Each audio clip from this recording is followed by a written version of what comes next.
In the deep shadows of the Greenwood, long before it was called Mirkwood, Legolas grows to maturity as a prince of the Woodland Realm. He is a child of Sindarin blood, descended from those who survived war and exile under Thingol's protection in ancient days. Though the years pass uncounted for elves, the Greenwood he knows in his youth is a realm of dim twilight and mossy glens, where the trees whisper old secrets and sunlight filters through green leaves untainted by shadow. Yet the world changes. The forest darkens when Sauron's power stirs again at Dol Guldur, a fortress of evil rising in the southern reaches. Thranduil, Legolas's father and king of the Woodland Realm, tightens patrols and posts silent watchers on every path. Legolas trains as a warrior of the Sylvan Elves, learning to move noiselessly through undergrowth, to loose arrows with lethal grace, and to sense the faintest sign of intrusion. Spiders encroach from the south, monstrous descendants of Ungoliant's terror, weaving webs over once bright clearings. Legolas hunts these spiders tirelessly, joining his kin in endless skirmishes that keep the heart of Mirkwood from being wholly choked by their filth. As decades slip by, Legolas emerges as an accomplished archer and scout, renowned for keen sight and swift feet. He endures countless small battles, creeping through dense thickets, following subtle trails left by orcs or wargs. In these struggles, he hones his instincts. His skill becomes a byword among the king's guard. Within Thranduil's cavernous halls, Legolas attends feasts and councils, quietly absorbing the lore of his people. He learns the Sindarin tongue and the speech of other elves, and some words of the Mannish tongues used by the lakemen of Esgaroth and the folk of Dale, who have commerce with his father's realm. He hears rumors carried by messengers from Imladris, Rivendell, and Lothlorien, learning of distant events, the slow awakening of darkness elsewhere, and the vigilance of the wise. The shadow deepens through the Third Age. Spies move through the forest, and evil things multiply. Still, Mirkwood endures, and Legolas stands as one of its guardians. He rarely ventures far beyond the forest's eaves, but he knows that across the misty mountains lie other free peoples, dwarves in their halls, men in their kingdoms, elves who remain in refuges of ancient memory. Legolas feels the tension building beneath the quiet days.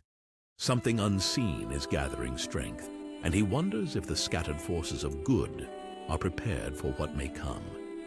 Matters come to a head when strange tidings reach Thranduil's halls.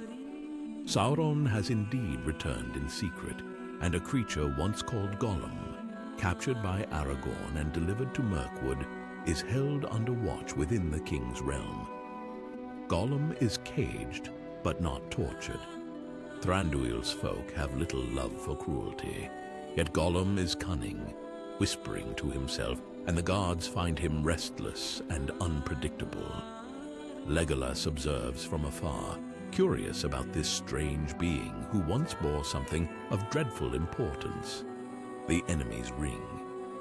In careful shifts, the gods watch Gollum night and day. Still, the creature is wily, and in an unguarded moment, perhaps aided by orcs, he escapes. It is a shame and a shock that sends a tremor through the Woodland Realm's peace. Gollum has gone, Legolas tells his father, voice quiet but troubled. Thranduil's brow darkens, for this news must reach the wise swiftly. Their prisoner's escape poses unknown dangers. Elrond in Rivendell must learn of this at once. Who better to bear the message than Legolas, keen-eyed and fleet, who has proven his worth in countless secret pursuits under Mirkwood's twilight canopy? Though Legolas has known duty and combat, he has not yet stepped so openly into the wider stage of Middle-earth's affairs. Now he must journey beyond the forest's borders, crossing the misty mountains and heading westward to Imladris. He has heard songs of Rivendell, that hidden valley of lore and counsel, where Elrond Half-Eye Elven keeps records of ages past. There he will bring tidings of Gollum's escape and the growing unrest that sets an uneasy current through the heart of Mirkwood. The journey itself is no mere errand. Legolas travels through lands still bearing scars of old wars, over high passes where snow can blind even elven eyes, and through regions where orcs may still roam. He knows how to move silently, to watch the moonlight's shifting patterns for signs of foes, to drink clear water from hidden springs, and to rest lightly in dells sheltered from chill winds. Along the way, he meets rangers, grim men wandering the wild, and he learns from their careful words that the North too has its silent defenders. He may speak briefly with them, exchanging news. They mention a growing vigilance around the Shire, a land of halflings he has scarcely heard of. Such tidings puzzle him, hinting at mysteries that he cannot yet decipher. The approach to Rivendell marks a turning point in Legolas's life. Passing through upland forests and the Bruinen's guarded crossings, he can sense the change in the air. Unlike Mirkwood, weighed down by Dol Guldar's influence, Rivendell breathes an atmosphere of memory and healing. The elves of Rivendell welcome him kindly. He enters Elrond's Hall of Fire, where ancient songs echo. Here the gathering of the wise will take place. Though Legolas knows little detail, he trusts that this council might shape the fate of many. All he can do now is bear his message faithfully. Gollum has escaped our keeping. My father, King Thranduil, sends warning that the enemy's servants move in secret even beneath our trees. Others have come too, each with their own stories. Legolas waits silently, observing unknown faces, dwarves of the lonely mountains folk, men from far realms, a wizard in grey robes, and perhaps even halflings, such as he had only heard of in passing. He senses that these events will define the age to come. In these hours before the council in Rivendell, Legolas stands poised on the edge of a new chapter. He came as a messenger, not suspecting that he would soon be chosen for a greater quest. But the path he walked, defending Mirkwood's borders, holding watch against spiders and orcs, observing Gollum's captivity and escape, these experiences have readied him. He is no stranger to danger, stealth, or swift decision.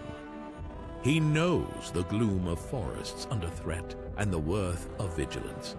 His life until now has been shaped by the shadows of Mirkwood and the long patience of his father's people. Yet the world is larger than he imagined. The revelation that he can influence events far beyond his woodland home lends a quiet resolve to his bearing. Soon, he will step into a council where a fellowship may be formed, and from that moment onward, his deeds will resonate through the legends of the Third Age. Make sure to watch another video of our dedicated playlist, where we cover only stories that Peter Jackson forgot to show, by clicking the playlist in the left corner.